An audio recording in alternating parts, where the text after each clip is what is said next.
Welcome to today's deep dive. We're going to be looking into this whole world of corruption, crime, and justice. We've got some really uh, kind of shocking recent news stories. Yeah, it's pretty crazy, some of the stuff. Yeah, I mean, when we look at these cases, Yeah. uh, at first it might seem like they're just these isolated incidents, Right. but when you look closer, you start to see how they really expose these vulnerabilities and patterns that Well, can just keep happening over and over again across different sectors. yeah, like it doesn't matter if we're talking about healthcare finance in the military. Right, You see exactly. the same kinds of issues popping up. So let's dive right into a case that really kind of exposes this dark side of healthcare. And this is the story of the Texas hospital CEO who was running this multi-million dollar kickback scheme. It's pretty wild. It's a crazy story for sure. I mean, the audacity of the scheme is just mind-boggling. Right. Jeffrey Paul Madison, the former CEO of two rural Texas hospitals, he was basically just manipulating the entire system for his own personal profit. Yeah. And he ended up dragging a lot of people down with him in the process. Yeah. And it wasn't just like a couple of people either. It was like a whole network. It was a big operation. Yeah. 16 individuals were charged. Yeah, you had doctors, marketers, even a lawyer caught up in this whole thing. It sounds like something out of a movie. It really does. Yeah. And at the center of it all were these kickbacks. Right. Madison's hospitals, they partnered up with this lab testing company called Boston Heart Diagnostics, Okay. and they were charging insurers these inflated rates for these tests. Wow. And then to make things even worse, they were funneling a cut of those profits back to the physicians who were referring patients for the tests. So basically, the doctors were getting rewarded for sending more business the hospital's way. Exactly. It's Yeah. incredibly unethical. Oh, absolutely. And how did they even try to hide something like that? Well, they tried to cover their tracks by using these shell companies, which are often called management service organizations. Yep. And they were making these payments look like they were legitimate business investments. Oh, so it was all disguised. Yeah, they thought they were being slick, but the authorities saw right through it. And how much money are we even talking about here? Oh, it's a staggering amount. Yeah. Madison ended up having to pay over $5 million in a settlement as part of the False Claims Act. Wow. So he was found guilty of lying to the government to get money. That's right. $5 million. I mean, that's just crazy. It really shows you the extent that greed can drive people to do some pretty awful things. Absolutely. And this whole case, Yeah. it really raises some serious questions about the oversight and the accountability that we have in place within our healthcare system. Yeah, how could this have gone on for so long without anyone noticing? That's what I'm wondering. It's a big question. Yeah, it's a Yeah. big question. But before we get too deep into that, let's switch gears and talk about a different type of crime. One that really preys on the most vulnerable among us and often crosses international borders. Right. This is the Nigerian fraud scheme. Ugh. Yeah, this one's really tough to hear about. It targets elderly and vulnerable Americans, Right. often people who are isolated or maybe struggling financially, Yeah. and it really preys on their hopes and their dreams and their trust in the most awful way. Yeah, it's just heartbreaking when you hear about these cases. Yeah. So in this particular case, Okizi Bonaventure Agbada, who is a Nigerian national, he sent out these personalized letters to hundreds of victims all over the U.S. Wow. And in these letters, he claimed that they were entitled to a huge inheritance from some deceased relative. Oh, man. But of course, it was all a lie. Classic scam tactic. Yeah, and to make matters worse, they even created this sense of urgency, telling the victims that they had to send money up front to cover these made-up fees or taxes before they could claim their so-called fortune. Oh, that's terrible. It is, and it worked. Agbada admitted to stealing over $6 million $6 million. from more than 400 victims. Wow. It's just infuriating to think that these criminals are out there exploiting people's hopes and dreams just to line their own pockets. It really is. And what's even more disturbing is that Agbada wasn't working alone. He was part of this whole network of scammers operating across different continents. Wow. 6 other individuals from the UK, Spain, and Nigeria have already been convicted in connection with this scheme. So this is a massive international operation. It is, and that just highlights how transnational these crimes have become. It Yeah. makes them so much harder to investigate and prosecute. It's a whole new level of sophistication. It is. It's scary how they're using technology and globalization to their advantage. Yeah, but unfortunately, our journey into the dark side doesn't stop there. Our next case takes us to the world of violent crime, where the stakes are even higher. Yeah, this one's pretty intense. Yeah, it is. This case involves Tamarcus Shaquan Ellis, who was a drug trafficker in Goldsboro, North Carolina. Right.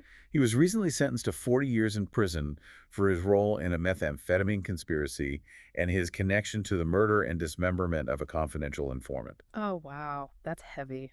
It's a really grim reminder of the dangers that law enforcement and informants face every day when they're working undercover to bring these criminals to justice. Absolutely. Ellis was a major player in this meth operation.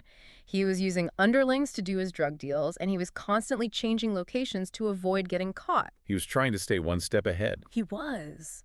But when he started to suspect that someone was informing on him, he resorted to brutal violence. And that's when this informant was murdered, Yeah, the details that came out during the trial were just gruesome. I can imagine. They had surveillance footage and DNA evidence that linked Ellis to the crime. There was no doubt about his guilt. Wow. So this case, it's not just about drugs. It's about the lengths that some criminals will go to in order to protect their operations and silence anyone who might threaten them. Exactly. It shows a real darkness that exists in our society. Yeah, and you know what's interesting is that while all of these cases we've talked about today seem pretty different on the surface, they're all connected by this common thread, What's that? this willingness to exploit others for personal gain, whether it's through financial manipulation or brute force. You're right. It's all about taking advantage of others. It is. And that brings us to a crucial question. How do we combat these issues of corruption and crime that just seem to be so pervasive? What role do law enforcement and whistleblowers play in holding these individuals accountable? Well, those are some great questions, and that's exactly what we're going to be exploring in the next part of our deep dive. Sounds good. I'm ready to hear more. Yeah, we'll dig into how these cases were investigated and prosecuted, and we'll talk about the crucial role that whistleblowers play in bringing these wrongdoings to light. Can't wait. It's going to be interesting. You know, it's interesting because so far we've mainly focused on how individuals can exploit the system for their own benefit.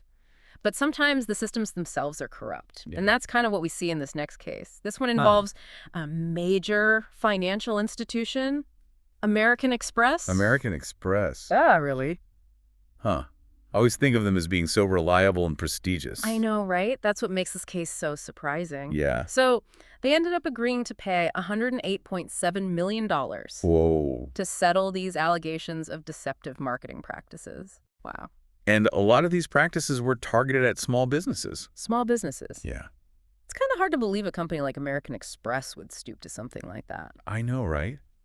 It's a pretty hefty price to pay for betraying the trust of your customers. It is. So what exactly were they doing? Well, they were accused of a whole bunch of things. Like they were misrepresenting credit card rewards, hiding fees, Yeah. and even using fake employer identification numbers to get around regulations. Fake employer ID numbers. What does that even mean? Well, basically, they were creating these dummy accounts so they could bypass the rules that require legitimate business information. Oh, wow. So they were deliberately misleading these small businesses just to increase their profits. That's pretty much the gist of it. Yeah. Wow. That's messed up. Yeah, and they were also pushing these wire transfer products called payroll rewards and premium wire, Okay. and they were making all these false claims about tax benefits. But the fees for these transfers were outrageously high. And the tax advantages that they were promising, they didn't even exist. So it was all a lie. Pretty much. Man, that's so disappointing to hear. It's like they were taking advantage of people who are just trying to run their businesses. I know, right? It's really disheartening. It is.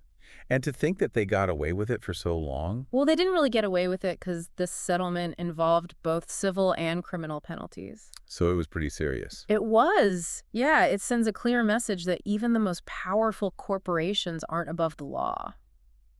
That's good to hear. But you know, all these cases we've been talking about are pretty heavy. Yeah, It's kind of depressing. it is.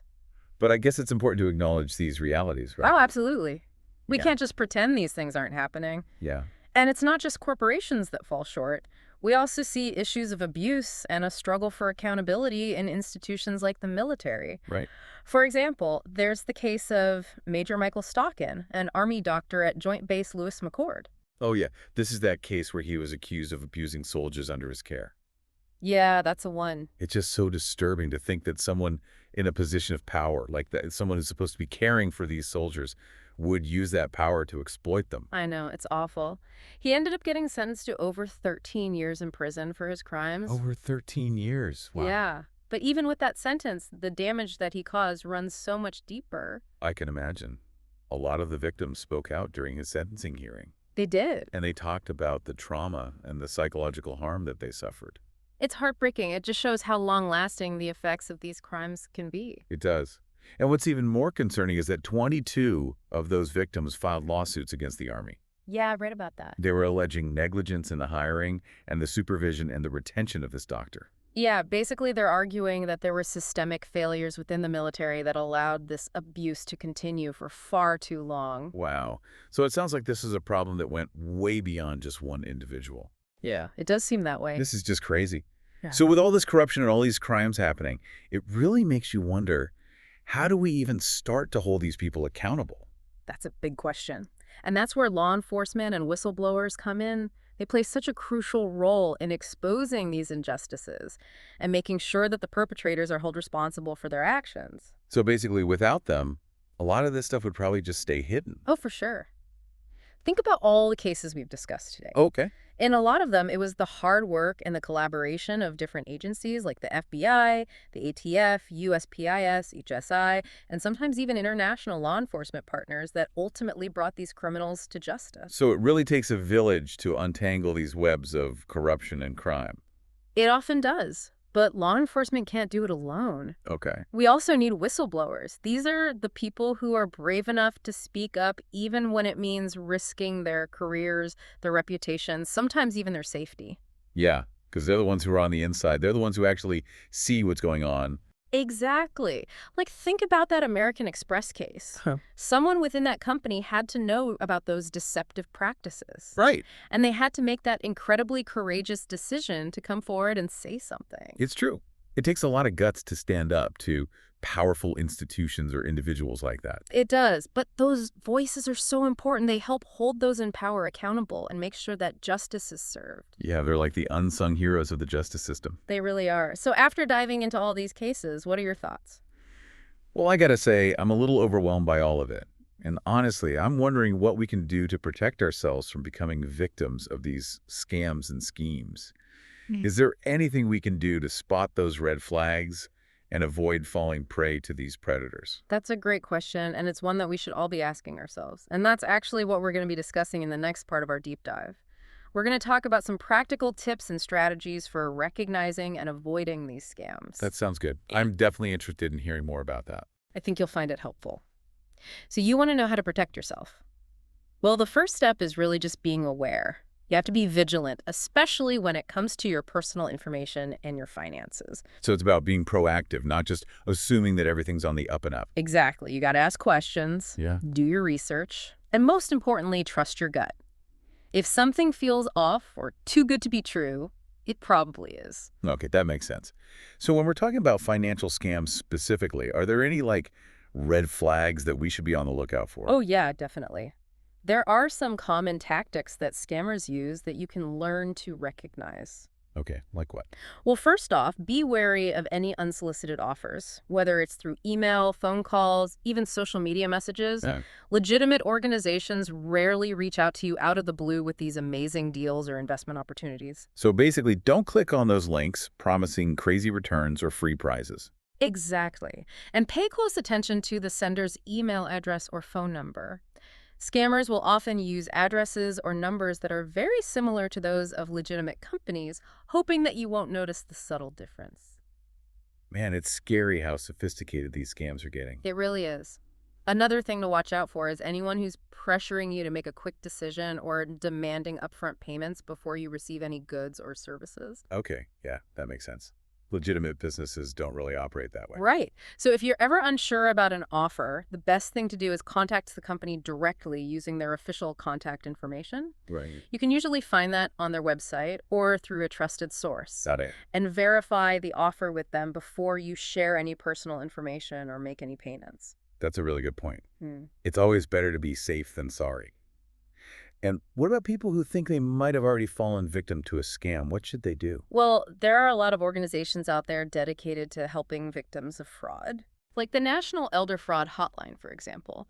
They provide support and guidance specifically for seniors who are often targeted by these schemes. Right, because seniors are especially vulnerable. They are, and of course, reporting these crimes to the authorities is also super important. Right, so they can catch the bad guys. Exactly.